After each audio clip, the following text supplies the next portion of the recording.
Vous racontez qu'après un JT, il vous a invité à boire un verre dans son bureau. Non, il m'a invité à débriefer dans le bureau. D'accord, c'est débriefer, ok. Très bien. Moi, ils ont de la chance, je ne fais jamais de débrief d'émission. Ni de brief. Tous les soirs. Je vous dis, Muriel, ni de brief, ni de débrief. Donc ils sont tranquilles. Hein. Vraiment, là, ils ne me voient même pas. Voilà, ils me voient sur le plateau. Donc non, mais c'est vrai je ne fais pas de débrief. Donc vous, c'était pour un débrief. Et sans vous adresser la parole, il aurait fermé la porte à clé et aurait surgi en face de vous pour tenter de vous embrasser alors qu'il venait de baisser son pantalon. En lui rappelant vos relations avec la chaîne PPDA, ce sera arrêté, vous aurez reconduite à l'ascenseur. Moi, j'ai envie de savoir, Muriel, c'est vrai que c'est un truc de fou parce qu'on travaille avec quelqu'un. C'est quoi votre réaction à ce moment-là? Vous dites, mec, qu'est-ce que vous dites quoi? Vous dites quoi? Alors moi, je ne travaillais pas avec PPDA. Je n'étais pas à la rédaction. Comme vous l'avez dit, j'étais une des dirigeantes de TPS. Donc, je n'étais pas confrontée à la rédaction. Ce qui s'est passé, c'est que après un festival de Cannes où il est beaucoup venu sur les plateaux de TPS, puisqu'on organisait des plateaux à l'époque, il a demandé à une de ses assistantes de m'appeler. Quelques mois après. Et donc la question de cette assistante était, Patrick demande si vous avez déjà assisté à un journal en direct. Bon, j'avoue que la question m'a énormément surprise parce que franchement, objectivement... Bon, d'abord, ça ne faisait pas partie de mes fonctions, ni de mon intérêt, ni d'un désir ardent d'être sur un plateau pour pouvoir agiter. Et donc, ok, j'ai accepté. Et je peux vous dire que ça m'intéressait tellement peu que j'ai oublié d'y aller. C'est-à-dire que le soir venu, je ne me suis pas présentée sur ce plateau. Et donc 2 jours après, elle m'a rappelé en me disant on vous a attendu. Et je dis écoutez, je suis désolée, j'ai oublié. Et elle m'a dit mais non, dans ce cas-là, nous reprenons rendez-vous. Alors moi qui croyais y avoir échappé, bon écoutez, j'ai dit ok et j'y suis donc allée. Et effectivement, il s'est passé ce qui s'est passé, ce que j'ai raconté partout. J'ai pas très envie de le raconter à nouveau, mais c'est vrai que c'est une situation très particulière et récurrente d'installer quelqu'un sur un plateau sans dire bonjour derrière une caméra pour qu'on le voit lui derrière les caméras et pas le JT. Et puis à la fin du JT, quelqu'un qui vient vous chercher parce qu'il vous a même pas dit bonjour ni au revoir. Quelqu'un qui vient vous chercher, en l'occurrence une assistante, pour vous dire il vous attend pour débriefer. Merci. Et ce qui est intéressant quand on entend votre témoignage et celui des autres plaignantes, c'est qu'il y a une sorte de mode opératoire qui se dessine. C'est qu'au-delà des agressions sexuelles, à chaque fois, ils prétextaient une raison professionnelle pour vous parler de débrief. Ça peut être aussi de jeunes autrices qui écrivaient des livres. C'était jamais demandé directement. Il y avait un prétexte professionnel, c'est ça, à chaque fois? Alors, pour moi, je pense qu'il y avait quelques terrains de jeu privilégiés pour Monsieur Poivre d'Arvor.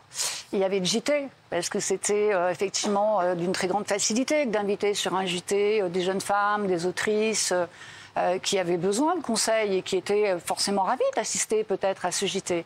Puis après, il y avait le terrain de jeu qui était celui où, là, systématiquement, la procédure était la même, le process était le même, le JT, après le JT, le bureau, après le bureau, on ferme la porte, et il se passe ce qui se passe. Puis il y avait d'autres terrains de jeu aussi. Il y avait des terrains de jeu de tous les événements culturels où il était systématiquement convié. Il y avait les terrains de jeu des salons littéraires. J'ai un peu envie de dire les cibles, les personnes, les plaignantes et les personnes concernées sont toujours à peu près issues de ces milieux-là, littéraires, journalistiques, très jeunes la plupart du temps. Vous avez vu les photos, elles ont 20 ans, 22 ans, 23 ans. Vous lui avez dit quoi à ce moment-là, juste Muriel? Vous lui dites quoi? Moi, j'ai été extrêmement surprise, comme vous pouvez l'imaginer. Vous lui dites quoi? Le roi du JT qui, en 2 secondes, d'abord ferme la porte à clé alors que personne ne ferme la porte à clé. Enfin, je ne sais pas si vous fermez votre porte à clé. Alors moi, je vais vous dire un truc. Moi, ma porte, en fait, elle se ferme automatiquement à clé. La porte de ma loge. Non, mais je vous jure que c'est vrai. Et personne n'a le badge. Vraiment. Vous protégez-vous, hein. Non, mais moi, c'est pour vous protéger. Parce que je ne vous cache pas que j'ai énormément de succès. Donc en fait, il ferme la porte à clé et puis en moins de temps qu'il faut pour le dire, il est en caleçon. Donc je suis stupéfaite par ce geste totalement disproportionné, déplacé, pathétique. Mais en plus, Muriel, on le voit, Muriel, c'est une femme de caractère, c'est quelqu'un d'extrêmement intelligent. Moi, je suis un peu derrière, on connaît des gens en commun. C'est vrai que moi, je me dis, Muriel, vous qui êtes assez cash, c'est quoi votre réaction? Vous lui dites quoi?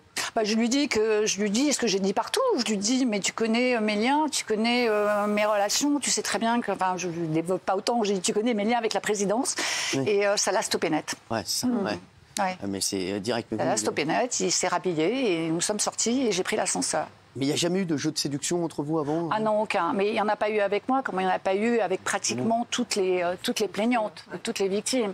C'est-à-dire que... Et d'ailleurs, il a le même processus. C'est-à-dire que soit il l'invite dans son bureau et il n'y a pas de jeu de séduction du tout, soit il dépersonnalise les personnes. Je ne sais pas si vous avez regardé Complément d'enquête, oui. mais effectivement, il y a cette jeune femme qui raconte chez Radio Classique, qui dit... On peut le voir si vous voulez, j'ai l'extrait. Ouais. Oui ou pas, Muriel, vous voyez, vous pouvez être coproductrice de l'émission. C'est parti, vous avez fait l'extrait. Béatrice Mouhedine a travaillé à ses côtés pendant 4 ans. Et dans leur studio, elle dit avoir vu le ballet des jeunes femmes recommencer. Ça arrivait assez souvent, je dirais 1 à 2 fois par semaine. Et à chaque fois, ce qui était frappant, c'est que c'était donc toutes des jeunes femmes très apprêtées, très jolies. Et il les faisait s'asseoir en studio sur un tabouret, voilà, au bout du studio pendant 1 heure, et il ne les présentait pas. Il disait pas Béatrice qui présente les infos et mademoiselle. Et je n'ai jamais osé, moi, m'adresser à elles. Je m'en veux de ça, j'aurais dû, parce que elles étaient souvent très intimidées. Elles étaient dépersonnalisées. Elles n'ont même pas de prénom, quoi. Merci Muriel, en tout cas d'être là. On voulait revoir ce témoignage. Et c'est vrai que après, il y a énormément de gens aussi qui disent qu'il y avait énormément aussi de femmes qui étaient séduites par, oui, en fait, par PPDA. Hein. Non, moi, d'abord, c'est passionnant de vous entendre. Vous êtes vraiment une lanceuse d'alerte. Mais moi, je voudrais savoir, parce qu'on décrypte son mode opératoire à lui, et moi, je voudrais savoir de votre point de vue à vous. C'est-à-dire, vous êtes une très belle femme, vous êtes brillante, vous avez une assise professionnelle, vous n'avez pas envie d'y aller, et pourtant, vous y allez. Pourquoi on y va, en fait? Pourquoi on va où au journal de 20h de PPD? Parce que je dirige, je suis dans une... Vous vous sentez obligée, en fait, une sorte d'emprise? Non, non, monsieur. Oui, mais parce que c'est intéressant. Non, mais Géraldine, elle est dans le groupe. Il invite à voir le JT, elle va pas lui dire non, ça m'intéresse pas, c'est honteux.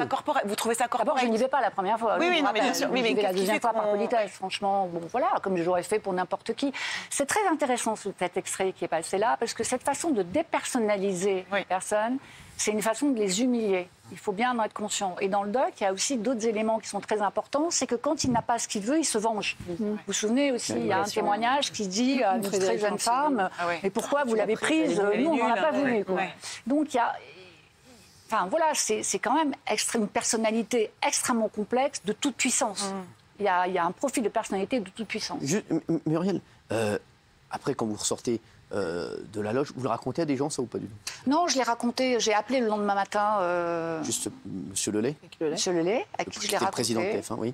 Et puis, moi, alors à tort, je ne m'en suis plus préoccupée. C'est vrai. Ah oui, vraiment, vous n'êtes passé à autre chose, vous êtes dit, Non, parce que c'est vrai que je ne savais pas.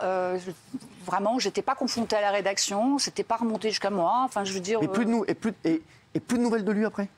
Ah non, alors après, sa technique, c'est je ne vous connais pas. C'est-à-dire que...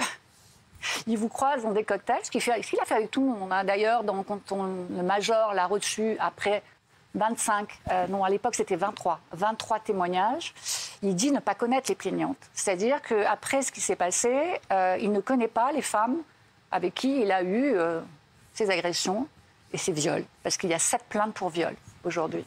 Aujourd'hui, on est à 26 témoignages, 17 plaintes, dont 7 pour viol. Donc vous voyez, c'est pas un épiphénomène. Et c'est pas n'importe quoi. Vous avez regretté de ne pas en avoir parlé justement, Muriel, après, parce que vous êtes dit, si j'en avais peut-être parlé, il y aurait eu... voilà, vous êtes dit, peut-être d'autres, on aurait parlé avec moi. Mais si j'en avais parlé, et d'autres d'ailleurs plaignantes et d'autres victimes se disent la même chose. C'est-à-dire qu'on ne peut pas empêcher d'avoir... On ne peut pas nous empêcher à un moment donné d'avoir un peu ce sentiment, alors culpabilité c'est peut-être un mot trop fort, mais ce regret de ne pas avoir été au-delà de cette simple prise de parole. Parce que effectivement, il n'y aurait pas eu d'autres victimes après. Si la chaîne avait agi, alors je vais vous dire, ils n'ont pas agi pour l'affaire Botton, ils n'ont pas agi pour l'affaire de plagiat, ils n'ont pas agi non plus pour la fausse interview de Castro. Donc, est-ce que là, il y aurait eu une réaction? Moi, ce qui m'interroge profondément aujourd'hui, je ne dis pas que les gens savaient. Ce que je dis, c'est qu'il y avait tous les soirs un défilé incessant, permanent, quotidien, de très jeunes femmes après le JT. Personne ne s'est posé la question de ce qui se passait dans ce bureau à 21h. Même pas le responsable de la sécurité qui est dans le documentaire. C'est-à-dire qu'aujourd'hui, je pense que... Enfin, on se poserait cette question. C'est fort ce que dit Muriel ce soir. Muriel, le 3 mars 2021, PPDA est invité chez Quotidien. L'ex-présentateur du JT de 20h sur TF1 était alors en effet accusé par Florence Porcel, journaliste et autrice, de viol commis entre 2004 et 2009, une affaire révélée par le Libération le 19 février 2021. Vous avez révélé dans Libération que son interview a déclenché votre envie de témoigner. C'est quand vous l'avez vu sur le plateau de Quotidien que vous vous êtes dit ouais, là j'ai envie de parler. Oui, moi c'est ce qui a déclenché mon envie de témoigner parce que c'est vrai qu'après ces dernières années j'en ai un peu parlé quand même autour de moi. Vous en avez reparlé. Quelques personnes. Oui. Dont un de vos chroniqueurs que je ne nommerai pas ce soir. D'accord. Mais quelle était votre question? Comment ça va? Le fil. Ça va bien? Non, quand vous l'avez vu sur Quotidien, vous avez dit... Quotidien, pardon, excusez-moi. Quotidien, oui, parce que Quotidien, quand même, les petits bisous dans le cou... voilà, c'était l'extrême limite. Il fallait pas... D'ailleurs, pour moi, c'est un manque de stratégie totale. C'est-à-dire que les plaintes étaient classées sans suite, quand même. Aujourd'hui, ces plaintes sont classées sans suite. Le procureur n'a pas souhaité poursuivre. Donc, si vous voulez, Quotidien, il l'a fait. Ensuite, il a porté plainte pour dénonciation calomnieuse à l'encontre de Florence Porcel. Alors, justement. Et donc, si vous voulez, oui, quand j'ai vu Quotidien, comme la plupart d'entre nous d'ailleurs, quand on a vu Quotidien, on s'est dit non, mais là, c'est pas possible, ça va trop loin. Oui. TF1 le protège encore alors? Parce que Quotidien, c'est quand même le groupe TF1. Il donne quand même la parole pour dire quelque chose d'un peu bizarre. Il est tout seul, il n'y a plus... Un peu mitigé. Ouais, mais bon, il va là-bas. Non, mais il faut le dire, bien sûr. On peut ne pas donner la parole aussi. Mais après, vous pensez qu'il a parlé parce qu'il avait un sentiment d'impunité? Qu'est-ce qu'il avait? Vous pensez qu'il a parlé en parlant de bisous dans le cou, etc. Et puis la dénonciation calomnieuse, parce qu'il avait encore ce sentiment de toute puissance et d'impunité? Oui, bien sûr. Moi, je pense qu'il est dans le déni absolu. C'est-à-dire qu'il est dans le déni. Pour lui, ça n'a pas existé. Et puis, il a une notion du consentement qui est quand même très particulière. Je veux dire, il ne sait pas ce que ça veut dire, le consentement. Alors, OK, consentement, c'est assez nouveau dans les réflexions. C'est vrai que MeToo, c'est 2017. C'est vrai que les féminicides, c'est 2019. On ne se rend pas compte, mais c'est très, très récent, toutes ces notions. D'ailleurs, 30e féminicide aujourd'hui. Oui. Donc, si vous voulez, je pense que la notion de consentement lui est totalement étrangère. Totalement. Ce que vous avez dit, ce que vous a choqué, vous l'avez dit un instant, c'est sur les bisous dans le cou. Voilà, pour vous, il n'a aucune conscience en fait du consentement, c'est ce que vous dites. Mais quand votre supérieur hiérarchique vous fait des petits bisous dans le cou, enfin, est-ce que c'est normal? Je veux dire, est-ce que vous faites des petits bisous dans le cou à toutes vos chroniqueuses toute la journée? Il y a des comportements d'éthique quand même quand on est on est aussi dans une chaîne. Quoi. Après, on doit avoir un comportement irréprochable. Le problème, c'est surtout eux qui me font des bisous dans le cou, notamment Hugo. Non, mais c'est vrai, voilà, oui, Gilles. Et quand on vous entend, Muriel, il faut dire les choses.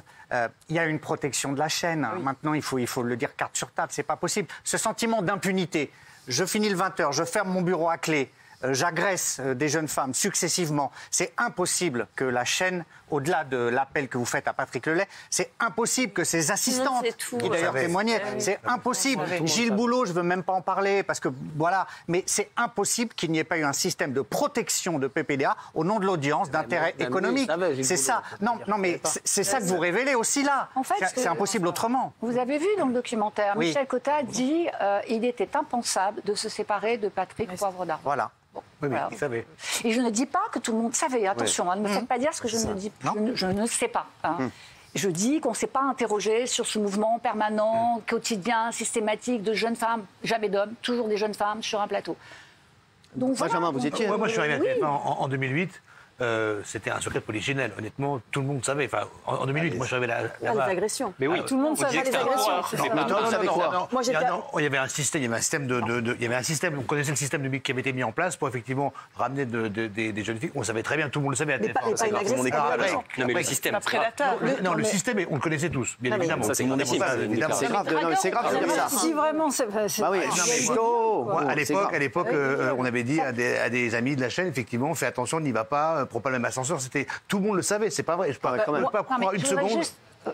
Pardonnez-moi, je voudrais juste. Dans sa déclaration devant le major, quand il a été convoqué, il dit, le major lui pose la question et lui dit, vous aviez des relations sexuelles dans votre bureau.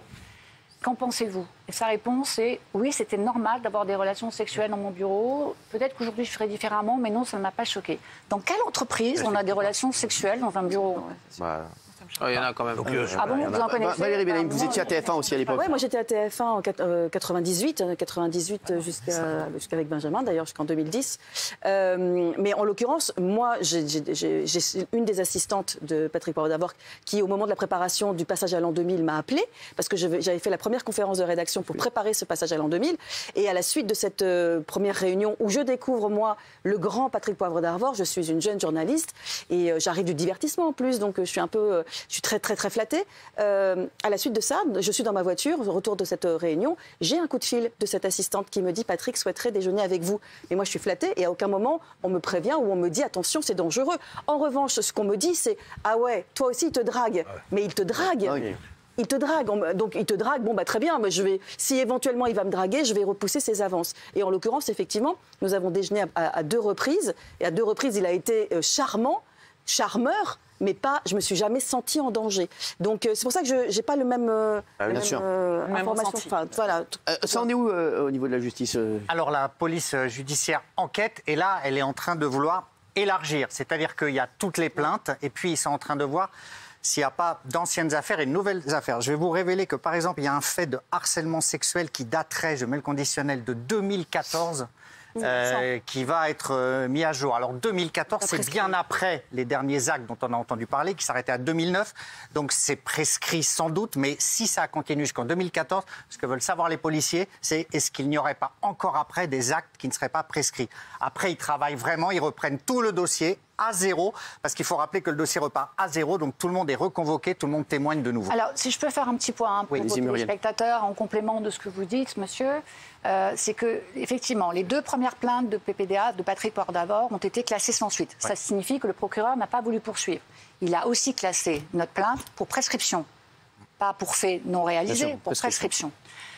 Florence Porcel a déposé plainte à nouveau avec constitution de partie civile. Cette affaire-là, cette instruction-là est en cours avec des juges d'instruction.